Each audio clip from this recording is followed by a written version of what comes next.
Hello મિત્રો, કેમ છો? મજામાં છો? આ અમારી યુટ્યુબ ચેનલ પર તમારું સ્વાગત છે મિત્રો.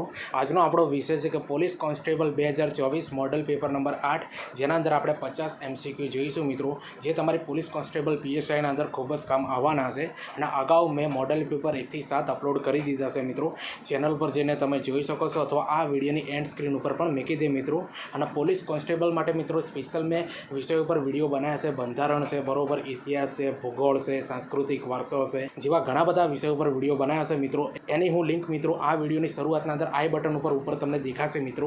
ત્યાંથી પણ એ બધા વિડીયો તમે જુઓ અને તમારા મિત્રોને શેર કરો. તો ચાલો મિત્રો, આપણે પોલીસ કોન્સ્ટેબલ 2024 મોડલ પેપર 8 આપણે સારી રીતે સમજીએ. અને આ પ્રકારેના વિડીયો બનાવવાના અંદર ઘણી બધી મહેનત બનતી હોય છે મિત્રો. એટલે ચેનલ પર નવા હો તો ચેનલને સબસ્ક્રાઈબ કરી દેજો અને આ વિડીયોની લિંક તમારા મિત્રોને શેર કરજો.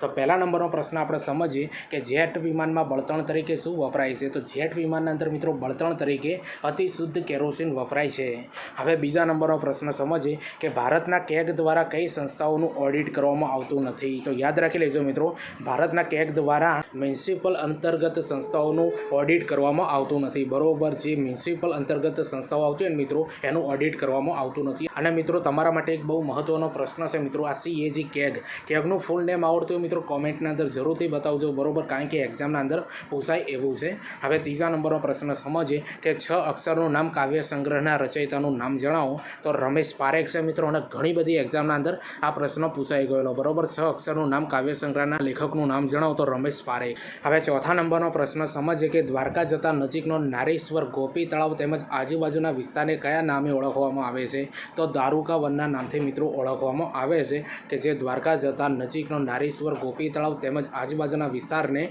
દારૂકા વનના નામથી ઓળખવામાં આવે છે. તો મિત્રો આવા પ્રશ્નો તમારી પોલીસ કોન્સ્ટેબલ PSIના અંદર પૂછાશે. તો આ વિડીયોની લિંક તમારા મિત્રોને શેર કરજો અને ચેનલ પર નવા હો તો ચેનલને સબસ્ક્રાઈબ જરૂરથી કરી દેજો. હવે પાંચમા નંબરનો પ્રશ્ન આપણે સમજીએ કે ભાવિ દેશભક્તો તૈયારી કરતા સૈનિક શાળા બાલાસડી કયા જિલ્લામાં આવેલી છે. તો જામનગરના અંદર મિત્રો આ ભાવિ દેશભક્તો તૈયારી કરતી સૈનિક શાળા બાલાસડી છે ને મિત્રો, એ જામનગરના અંદર આવેલી છે. ઘણી બધી એક્ઝામના અંદર આ પ્રશ્ન પહેલાં પૂછાઈ ગયેલો છે. હવે છઠ્ઠા નંબરનો પ્રશ્ન સમજીએ કે બાલ દિન તરીકે કોનો જન્મદિવસ ઉજવાય છે. તો જવાહરલાલ નહેરુનો મિત્રો જન્મદિવસ છે ને એ બાલ દિન તરીકે ઉજવવામાં આવે છે. હવે સાતમા નંબરનો પ્રશ્ન છે અને મોસ્ટ ટાઈમ્પી પ્રશ્ન છે કે કઈ સમિતિની ભલામણોને આધારે મૂળભૂત ફરજોનો સમાવેશ થયો છે. તો સરદાર સ્વર્ણસિંહ સમિતિ. યાદ રાખી લેજો મિત્રો, મોસ્ટ ટાઈમ્પી પ્રશ્ન છે કે કઈ સમિતિની ભલામણોને આધારે મૂળભૂત ફરજોનો સમાવેશ થયેલો છે. સરદાર સ્વર્ણસિંહ સમિતિ. અને તમારા માટે મિત્રો એક ખાસ બાબત છે મિત્રો, યાદ રાખી લેજો કે પોલીસ કોન્સ્ટેબલ PSIના અંદર મિત્રો તમારું બંધારણ પોલીસ કોન્સ્ટેબલના અંદર ખાલી 30 માર્ક્સનું પૂછાશે અને PSIના અંદર 25 ગુણનું. બહુ મોટો વેટેજ છે મિત્રો, ઘણા બધા માર્ક્સ આવી જાય મિત્રો જો બંધારણના અંદર સારી એવી તૈયારી કરો તો. બરોબર, તો બંધારણ માટે મેં મિત્રો મારી ચેનલ પર 3 વિડીયો બનાવ્યા છે મિત્રો. 2 વિડીયો એવા છે કે જે શરૂઆતથી લઈને એન્ડ સુધીનું પૂરું બંધારણ કવર કરી દીધું છે. અને એક વિડીયો એવું છે કે અગાઉની હમણાં જે નજીકના અંદર જે એક્ઝામો લેવરાઈ છે એના અંદર કયા પ્રકારનું બંધારણ પૂછાયું છે મિત્રો, એને લગતો આખો વિડીયો છે મિત્રો. ચેનલ પર જઈને તમે જોઈ લેજો. જે વિષયના અંદર જે સ્પેશિયલ વિડીયો છે ને એના અંદર આ 3 વિડીયો તમને જોવા મળશે મિત્રો. એટલે વિડીયો આ બધા તમે જુઓ બંધારણના અને તમારા મિત્રોને શેર કરી દે. હવે 8મા નંબરનો પ્રશ્ન સમજીએ કે રાષ્ટ્રીય વિકાસ પરિષદના અધ્યક્ષ કોણ હોય છે. તો રાષ્ટ્રીય વિકાસ પરિષદના અધ્યક્ષ મિત્રો વડાપ્રધાન હોય છે. હવે 9મા નંબરનો પ્રશ્ન સમજીએ કે ગુજરાતના સ્થાપત્ય અને તેના સ્થળ અંગેના જોડકામાંથી સાચા જોડકા લખવાના છે મિત્રો. બરોબર, અને આવા પ્રશ્નો તમારી પોલીસ કોન્સ્ટેબલના અંદર પૂછાશે મિત્રો, 100% જોડકા. બરોબર, તો આપણે સમજીએ. અહીંયા 3 મિત્રો સાચા છે, તોય પણ જોઈ લો. સીદી સૈયદની જાળી મિત્રો અમદાવાદના અંદર આવેલી, આપ સૌ જાણતા હશો. હવે બીજા નંબરમાં આપી છે પુનિત વન, એ ગાંધીનગરના અંદર આવેલું છે. અને બીજું છે કે સુદામા મંદિર, એ પોરબંદરના અંદર આવેલું છે. એટલે 3 છે મિત્રો જોડકા સાચા છે. અને આ ફરીથી તમારી એક્ઝામના અંદર રિપીટ થઈ શકે છે.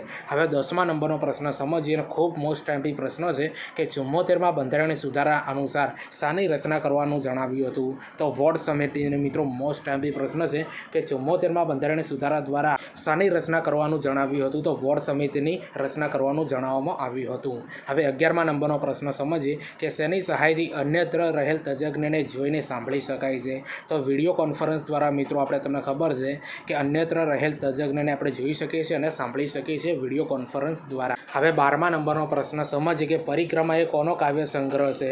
તો બાલમુકુંદ દવેનો મિત્રો આ પરિક્રમા કાવ્ય સંગ્રહ છે, બરોબર, બાલમુકુંદ દવેનો.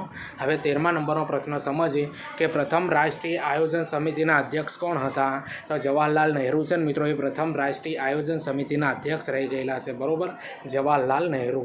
હવે 14મા નંબરનો પ્રશ્ન સમજીએ કે આંતરરાષ્ટ્રીય સ્તરે ગરીબી નિવારણ દિવસ કઈ તારીખને મનાવવામાં આવે છે? તો 17 ઓક્ટોબરને મિત્રો આંતરરાષ્ટ્રીય સ્તરે ગરીબી નિવારણ દિવસ તરીકે ઉજવવામાં આવે છે, બરોબર, કઈ તારીખને? 17 ઓક્ટોબરને. હવે 15મા નંબરનો પ્રશ્ન છે અને મોસ્ટ ટાઈમ્પી પ્રશ્ન છે મિત્રો, એક સ્ટેટમેન્ટવાળો પ્રશ્ન છે કે દેશ ગુલામીમાંથી મુક્ત નહીં થાય ત્યાં સુધી કપાળ પર ચંદન નહીં લગાડવાની તથા કેશ કર્તન કરવાની પ્રતિજ્ઞા કોણે લીધી હતી? તો વાસુદેવ બળવંતરાય ફડકે મિત્રો આવી પ્રતિજ્ઞા લીધી હતી. અને આ પ્રશ્ન છે ને મિત્રો સ્ટેટમેન્ટ રૂપે પ્રશ્નો છે, બરોબર, અને આવા પ્રશ્નો તમારી એક્ઝામના અંદર જોવા મળશે. હવે 16મા નંબરનો પ્રશ્ન સમજીએ કે ભારતના બંધારણના આમુખને ભારતની રાજકીય જન્મકુંડળી તરીકે કોણ ઓળખાવનાર હતા?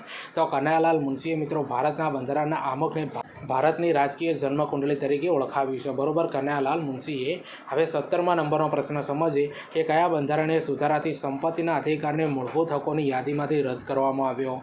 તો 44મા બંધારણીય સુધારા દ્વારા મિત્રો સંપત્તિની અધિકારને મૂળભૂત હકોની યાદીમાંથી રદ કરવામાં આવ્યો હતો, 44મો બંધારણીય સુધારા દ્વારા. હવે 18મા નંબરનો પ્રશ્ન સમજીએ કે બંધારણની પ્રથમ બેઠક કઈ તારીખે મળી હતી? તો 9 ડિસેમ્બર 1946ના રોજ મિત્રો બંધારણની પ્રથમ બેઠક મળી હતી. હવે 19મા નંબરનો પ્રશ્ન સમજીએ કે ગુજરાતના સત્યાગ્રહોની યાદી પ્રમાણે યોગ્ય ક્રમ કયો છે? તો યાદ રાખી લેજો મિત્રો, આવી રીતે ક્રમના અંદર ગોઠવવાનું આવશે મિત્રો, યુદ્ધો પણ ક્રમના અંદર ગોઠવવાના, બરોબર, સત્યાગ્રહો ગોઠવવાના, એવું ઘણું બધું પૂછાઈ શકે છે. તો આના અંદર જવાબ સમજીએ. ખેડા સત્યાગ્રહ સૌપ્રથમ આવે, ત્યારબાદ આવે બોરસદ સત્યાગ્રહ આવે છે, ત્યારબાદ આવે છે બારડોલી સત્યાગ્રહ અને લાસ્ટના અંદર આવે છે દાંડીકૂચ સત્યાગ્રહ. તો આ રીતનું મિત્રો યોગ્ય ક્રમના અંદર આપણે ગોઠવવાનું રહેશે અને આવા પ્રશ્નો મિત્રો તમારી પોલીસ કોન્સ્ટેબલ PSIના અંદર જોવા મળશે. તો આ પ્રકારેના વિડીયો બનાવવાના અંદર ઘણી બધી મહેનત બનતી હોય છે, એટલે ચેનલ પર નવા હો તો ચેનલને સબસ્ક્રાઈબ કરી દેજો. આ વિડીયોની લિંક તમારા મિત્રોને શેર કરી દેજો. હવે 20મા નંબરનો પ્રશ્ન સમજીએ કે પાટણમાં પટોળાની કળા કયા રાજવીના સમયમાં વિકાસ પામી હતી? તો સિદ્ધરાજ જયસિંહના સમયના અંદર મિત્રો પાટણના અંદર પટોળાની કળા વિકાસ પામી હતી, બરોબર, સિદ્ધરાજ જયસિંહના સમયમાં. હવે 21મા નંબરનો પ્રશ્ન સમજીએ કે વિશ્વમાં સૌપ્રથમ કયા દેશમાં ગ્રંથાલય ધારો અસ્તિત્વમાં આવ્યો હતો? તો ઇંગ્લેન્ડના અંદર મિત્રો તમને ખબર છે, ઇંગ્લેન્ડ દેશના અંદર સૌપ્રથમ ગ્રંથાલય ધારો અસ્તિત્વમાં આવ્યો હતો. હવે 22મા નંબરનો પ્રશ્ન સમજીએ કે ભારતીય આંકડાશાસ્ત્રીય સંસ્થા કયા વર્ષમાં કોલકાતામાં સ્થાપવામાં આવી હતી? તો 1931ના અંદર મિત્રો આ ભારતીય આંકડાશાસ્ત્રીય સંસ્થા મિત્રો સૌપ્રથમ 1931ના અંદર કોલકાતાના અંદર સ્થાપવામાં આવી હતી. હવે 23મા નંબરનો પ્રશ્ન છે કે રાજા પ્રહલાદન દેવ દ્વારા કયું નગર વસાવવામાં આવ્યું હતું? તો પાલનપુર શહેર છે મિત્રો, એ રાજા પ્રહલાદન દેવ દ્વારા વસાવવામાં આવેલું નગર છે, બરોબર, પાલનપુર શહેર. તો મિત્રો પાલનપુર અથવા બનાસકાંઠાથી મિત્રો વિડીયો જોતા હોય તો લાઇક કરી દેજો જરૂરથી અને ચેનલને સબસ્ક્રાઈબ જરૂર કરી દેજો. હવે 24મા નંબરનો પ્રશ્ન સમજીએ કે ઈસવીસન 1540થી 41માં સુરતમાં ફિરંગી હુમલા અટકાવવા માટે મુસ્લિમ શાસકો દ્વારા એક ઐતિહાસિક કિલ્લો બનાવવામાં આવ્યો હતો. આ કિલ્લો કોણે બનાવ્યો હતો? તો ખુદાવદ ખાને મિત્રો બનાવ્યો હતો. અને આ પ્રશ્ન છે હમણાંની એક્ઝામના અંદર ઘણી બધી એક્ઝામોના અંદર પૂછાઈ ગયેલો છે, બરોબર, એટલે ફરીથી એકવાર જોઈ લો કે ઈસવીસન 1540થી 41માં સુરતમાં ફિરંગી હુમલા અટકાવવા માટે મુસ્લિમ શાસકો દ્વારા એક ઐતિહાસિક કિલ્લો બનાવવામાં આવ્યો હતો. આ કિલ્લો કોણે બનાવ્યો હતો? ખુદાવદ ખાને બનાવેલો હતો. હવે 25મા નંબરનો પ્રશ્ન સમજીએ કે ખીજડીયા ટેકરે નવલકથાના લેખકનું નામ જણાવો? તો ચુનીલાલ મડિયા છે મિત્રો, યાદ રાખી લેજો, ખીજડીયા ટેકરે નવલિકાના લેખક કોણ છે? ચુનીલાલ મડિયા છે. હવે 26મા નંબરનો પ્રશ્ન સમજીએ કે સિમલા પરિષદ કઈ સાલમાં મળી હતી? તો 1945ના અંદર મિત્રો આ સિમલા પરિષદ મળી હતી, બરોબર, 1945ના અંદર. હવે 27મા નંબરનો પ્રશ્ન સમજીએ કે કાઠિયાવાડમાં 1663માં ઔરંગઝેબ સામે નીચેનામાંથી કોણે બળવો કર્યો હતો? તો રાયસિંગ નામના રાજાએ મિત્રો, રાયસિંગ નામના રાજાએ કાઠિયાવાડના અંદર 1663માં ઔરંગઝેબ સામે બળવો કર્યો હતો. તો આવા પ્રશ્નો મિત્રો તમારે પોલીસ કોન્સ્ટેબલના અંદર જોવા મળશે. વિડીયો ગમતો હતો લાઇક શેર કોમેન્ટ કરી દેજો અને ચેનલને સબસ્ક્રાઈબ જરૂરથી કરજો. હવે 28મા નંબરનો પ્રશ્ન સમજીએ કે ભારતના પ્રથમ રાષ્ટ્રપતિનું નામ જણાવો? રાજેન્દ્ર પ્રસાદ છે મિત્રો, એ ભારતના પ્રથમ રાષ્ટ્રપતિ રહી ગયેલા છે. હવે 29મા નંબરનો પ્રશ્ન સમજીએ કે ચૌધરી ચરણસિંહની યાદમાં દર વર્ષે રાષ્ટ્રીય ખેડૂત દિવસ ક્યારે ઉજવવામાં આવે છે? તો 23 ડિસેમ્બરના રોજ મિત્રો ચૌધરી ચરણસિંહની યાદના અંદર દર વર્ષે ખેડૂત દિવસ ઉજવવામાં આવે છે, બરોબર, 23 ડિસેમ્બરના રોજ. હવે 30મા નંબરનો પ્રશ્ન સમજીએ કે ઈસવીસન 1451માં લોધી વંશની સ્થાપના કોણે કરી હતી? તો બહલોલ લોધીએ મિત્રો ઈસવીસન 1451ના અંદર લોધી વંશની સ્થાપના કરી હતી. વ્યક્તિનું નામ છે મિત્રો બહલોલ લોધી. હવે 31મા નંબરનો પ્રશ્ન છે અને મોસ્ટ ટાઈમ્પી પ્રશ્ન છે કે મોગલ રાજવી મુહમ્મદ શાહ ત્રીજાએ હરણની જાળવણી માટેનું ઉદ્યાન બનાવ્યું હતું. આ સ્થળનું નામ જણાવો. તો મહેમદાવાદ છે મિત્રો. અમદાવાદથી થોડું આગળ આવેલું છે મહેમદાવાદ. તે આગળ મિત્રો મોગલ રાજવી મુહમ્મદ શાહ ત્રીજાએ હરણની જાળવણી માટેનું ઉદ્યાન બનાવ્યું હતું. બરોબર, એ સ્થળનું નામ છે મહેમદાવાદ. હવે 32મા નંબરનો પ્રશ્ન સમજીએ કે યોગ્ય લાયકાત વિના જાહેર હોદ્દો ધારણ કરનાર વ્યક્તિ પર કઈ રીટ કરી શકાય છે? તો અધિકાર પૃચ્છા. મિત્રો યાદ રાખી લેજો, મોસ્ટ ટાઈમ્પી પ્રશ્ન છે અને આવા પ્રશ્નો તમારી એક્ઝામના અંદર જોવા મળશે. તો યોગ્ય લાયકાત વિના જાહેર હોદ્દો ધારણ કરનાર વ્યક્તિ પર કઈ રીટ દાખલ કરી શકાય છે? તો અધિકાર પૂછા. તો મિત્રો આ રીટો જે આપી છે 5 પ્રકારની રીટો છે. બરોબર, એ બંધારણના કયા આર્ટિકલના અંદર આપવામાં આવી છે એ આવડતું હોય તો કોમેન્ટના અંદર જરૂરથી બતાવજો કે જેથી કરીને તમે પોલીસ કોન્સ્ટેબલની તૈયારી કેવી કરો છો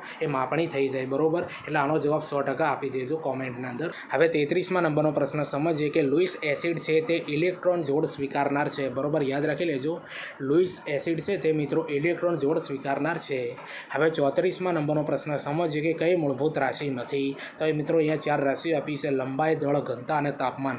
એના અંદરથી મિત્રો આ ઘનતા છે ને મિત્રો એ મૂળભૂત રાશિ નથી, બાકી લંબાઈ, દળ અને તાપમાન એ મૂળભૂત રાશિ કહેવાય છે. આવા પ્રશ્નો મિત્રો વિજ્ઞાનના અંદરથી તમારી એક્ઝામના અંદર જોવા મળશે. અને પોલીસ કોન્સ્ટેબલ માટે મિત્રો આપણે સ્પેશિયલ 2 વિજ્ઞાનના વિડીયો બનાવ્યા છે. મિત્રો જોઈ લેજો, 100% કામ આવશે. અને એવું જ વિજ્ઞાન તમારી એક્ઝામના અંદર પૂછાશે, કારણ કે વિજ્ઞાન એ 15+ માર્ક્સનું પૂછાશે મિત્રો તમારી પોલીસ કોન્સ્ટેબલ અને PSIના અંદર. બરોબર, હવે 35મા નંબરનો પ્રશ્ન સમજીએ કે બાલાસિનોર તાલુકો ગુજરાતના કયા જિલ્લામાં આવેલો છે? તો બાલાસિનોર તાલુકો છે મિત્રો એ ગુજરાતના મહીસાગર જિલ્લાના અંદર આવેલો છે. હવે 36મા નંબરનો પ્રશ્ન સમજીએ કે ભારતીય લોકસભાના સભ્ય PA સગામાં કેટલામી લોકસભાના સ્પીકર તરીકે નિમણૂક પામ્યા હતા? તો 11મી લોકસભાના સ્પીકર તરીકે નિમણૂક પામ્યા હતા મિત્રો આ PA સગામાં. બરોબર, યાદ રાખી લેજો, આવા પ્રશ્નો ફેક્ચ્યુઅલ બેઝ તમારી એક્ઝામના અંદર પૂછાઈ શકે છે. વિડીયો કેવો લાગે છે તો કોમેન્ટના અંદર જરૂરથી બતાવજો, લાઇક કરી દેજો, શેર કરી દેજો. મિત્રો હજુ પ્રશ્નો બાકી છે. મિત્રો આ પ્રકારેના મોડલ પેપર મિત્રો અમારી આ ચેનલ પર બનતા રહેશે મિત્રો, એટલે ચેનલને જોઈન કરી દેજો. અને તમને મિત્રો આ પ્રશ્નો કેવા લાગે એ કોમેન્ટના અંદર જરૂરથી બતાવજો. પોલીસ કોન્સ્ટેબલના અંદર મિત્રો આપણે ઘણા બધા વિડીયો બનાવ્યા છે, સ્પેશિયલ વિષય પર પણ બનાવ્યા છે. દાખલા તરીકે બંધારણ, ઇતિહાસ, ભૂગોળ, આ બધા વિષયો પર મિત્રો વિડીયો જોવા હોય તો આપણી ચેનલ પર તમને જોવા મળી રહેશે મિત્રો. અને બીજું અને મોડલ પેપર પણ આપણી ચેનલ પર મિત્રો બનાવ્યા છે જે તમારે પોલીસ કોન્સ્ટેબલના અંદર ખૂબ જ કામ આવશે. આ વિડીયોની એન્ડ સ્ક્રીન ઉપર આખો પ્લેલિસ્ટ તૈયાર મૂકી દે મિત્રો. બરોબર, ત્યાંથી પણ જોઈ શકો છો. ગુજરાત હાઈકોર્ટ બેલીફ અને પટાવાળા માટે પણ વિડીયો આપણી ચેનલ પર બનાવેલા છે મિત્રો. ત્યાં જઈને તમે જુઓ, તમારા મિત્રોને શેર કરજો. ટીચિંગ અજય કરીને ટેલિગ્રામના અંદર ચેનલ બનાવી છે મિત્રો. આ વિડીયોની ડિસ્ક્રિપ્શનના અંદર લિંક આપી દે, ત્યાં જઈને તમે મને જોઈન કરજો, કારણ કે એના અંદર વિડીયોની આવનારી ભરતીઓની પોસ્ટ અપલોડ કરતો હોઉં છું. અને તમને ખબર છે પોલીસ કોન્સ્ટેબલ અને ગુજરાત હાઈકોર્ટ બેલીફના આખા પ્લેલિસ્ટ મિત્રો તમને ડાયરેક્ટ મળી રહે, એટલા માટે હું ટેલિગ્રામના અંદર આખી લિંક મૂકતો હોઉં છું મિત્રો. તમારે સર્ચ ના કરવા પડે, ત્યાંથી તમે જોઈ શકો, એટલા માટે એને જોઈન કરી દો. બરોબર, હવે 37મા નંબરનો પ્રશ્ન સમજીએ કે લોકસભામાં અંદાજપત્ર રજૂ કરવાની બંધારણીય જવાબદારી કોની છે? તો નાણાં પ્રધાનની છે મિત્રો. યાદ રાખી લેજો, લોકસભાના અંદર અંદાજપત્ર રજૂ કરવાની બંધારણીય જવાબદારી કોની છે? નાણાં પ્રધાનની છે. અને આવા પ્રશ્નો જોવા મળશે. હવે 38મા નંબરનો પ્રશ્ન છે કે અસ્પૃશ્યતા નાબૂદી બંધારણનો કયો અનુચ્છેદ છે? તો અનુચ્છેદ 17ના અંદર મિત્રો અસ્પૃશ્યતા નાબૂદીનો અનુચ્છેદ આપેલો છે. અનુચ્છેદ 17ના અંદર ઘણી બધી એક્ઝામોના અંદર મિત્રો આ અનુચ્છેદ પૂછાઈ ગયેલો છે. હવે 38મા નંબરનો પ્રશ્ન સમજીએ કે રાષ્ટ્રીય મહિલા આયોગનું મુખ્ય મથક ક્યાં આવેલું છે અને કઈ સાલના અંદર આની સ્થાપના કરવામાં આવી છે? તો રાષ્ટ્રીય મહિલા આયોગ મિત્રો એનું મુખ્ય મથક છે ન્યૂ દિલ્હી છે, અને 1992ના અંદર આની સ્થાપના કરવામાં આવેલી છે. ઘણી બધી એક્ઝામના અંદર મિત્રો આ પ્રશ્ન પૂછાઈ ગયેલો છે, એટલા માટે મારે લેવો પડ્યો. હવે 40મા નંબરનો પ્રશ્ન સમજીએ કે શિવાજીનો રાજ્ય અભિષેક કયા સ્થળે થયો હતો? તો રાયગઢના અંદર મિત્રો શિવાજીનો રાજ્ય અભિષેક થયેલો છે. બરોબર, યાદ રાખી લેજો, શિવાજીનો રાજ્ય અભિષેક ક્યાં થયેલો છે? રાયગઢના અંદર. હવે 41મા નંબરનો પ્રશ્ન સમજીએ કે હુમાયુનો મકબરો ક્યાં આવેલો છે? તો હુમાયુનો મકબરો છે મિત્રો દિલ્હીના અંદર આવેલો છે. હવે 42મા નંબરનો પ્રશ્ન સમજીએ કે કાગળની સૌપ્રથમ શોધ કયા દેશમાં થઈ હતી? તો ચીનના અંદર મિત્રો સૌપ્રથમ કાગળની શોધ થઈ હતી ચીનના અંદર. હવે 43મા નંબરનો પ્રશ્ન સમજીએ કે ગુજરાતમાં બુદ્ધનો સ્તૂપ ક્યાં આવેલો છે? તો દેવની મોરીના અંદર મિત્રો ગુજરાતના અંદર બુદ્ધનો સ્તૂપ આવેલો છે. બરોબર, દેવની મોરીના અંદર. હવે 44મા નંબરનો પ્રશ્ન સમજીએ કે ભારતમાં સૌપ્રથમ વખત સર્વોચ્ચ ન્યાયાલયની શરૂઆત ક્યારે કરવામાં આવી હતી? તો 28 જાન્યુઆરી જાન્યુઆરી 1950ના રોજ મિત્રો ભારતના અંદર સૌપ્રથમ સર્વોચ્ચ ન્યાયાલયની શરૂઆત કરવામાં આવી હતી, બરોબર, 28 જાન્યુઆરી 1950ના રોજ. હવે 45મા નંબરનો પ્રશ્ન અને મોસ્ટ આઈમ્પી પ્રશ્ન છે કે ખ્વાજા મહેમૂદ દરિયાઈ દુલ્લાનું પવિત્ર સ્થાનક કયા જિલ્લામાં આવેલું છે? તો મહીસાગર જિલ્લાના અંદર મિત્રો આ ખ્વાજા મહેમૂદ દરિયાઈ દુલ્લાનું પવિત્ર સ્થાનક આવેલું છે, બરોબર, મહીસાગર જિલ્લામાં. હવે 46મા નંબરનો પ્રશ્ન સમજીએ કે કર્કવૃત્ત ભારતના કેટલા રાજ્યોમાંથી પસાર થાય છે? તો કર્કવૃત્ત છે મિત્રો એ ભારતના 8 રાજ્યોના અંદરથી પસાર થાય છે. અને આવા પ્રશ્નો મિત્રો તમારી એક્ઝામના અંદર જોવા મળશે. વિડીયો સારું લાગતું હોય તો મિત્રો લાઇક, શેર અને કોમેન્ટ કરી દેજો અને ચેનલને સબસ્ક્રાઇબ જરૂરથી કરી દેજો. હવે 47મા નંબરનો પ્રશ્ન સમજીએ કે તારંગા ડુંગર કયા જિલ્લામાં આવેલો છે? તો મહેસાણા જિલ્લાના અંદર મિત્રો તારંગા ડુંગર આવેલો છે. હવે 48મા નંબરનો પ્રશ્ન સમજીએ કે કચ્છનું નાનું રણ કચ્છના કયા ભાગમાં આવેલું છે? તો કચ્છનું નાનું રણ છે ને મિત્રો એ કચ્છના પૂર્વ ભાગના અંદર આવેલું છે. અને આવા પ્રશ્નો તમારી એક્ઝામના અંદર જોવા મળશે. હવે 49મા નંબરનો પ્રશ્ન સમજીએ કે વણાકબોરી બંધ કઈ નદી પર આવેલો છે?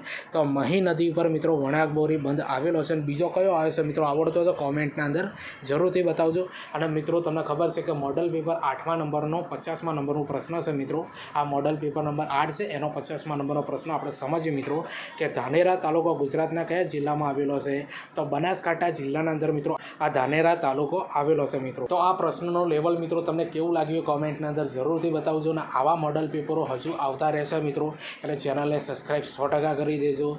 પોલીસ કોન્સ્ટેબલ માટે ઘણા બધા વિડીયો આપણી ચેનલ પર બનાવેલા છે મિત્રો, એ બધા તમે જુઓ, તમારા મિત્રોને શેર કરી દો મિત્રો, બરોબર. અને ગુજરાત હાઈકોર્ટ બેલીફ માટે પણ આપણે વિડીયો બનાવ્યા છે મિત્રો, એ ચેનલ પર જઈને તમે જુઓ, તમારા મિત્રોને શેર કરો. ટીચિંગ અજય કરીને ટેલિગ્રામના અંદર ચેનલ બનાવી છે, આ વિડીયોની ડિસ્ક્રિપ્શનના અંદર લિંક આપી દે, ત્યાં જઈને તમે મને જોઈન કરી દો, કારણ કે એના અંદર વિડીયોને અને આવનારી ભરતીઓની પોસ્ટ અપલોડ કરતો હોઉં છું. ચાલો આપણે મળીએ બીજા વિડીયોના અંદર.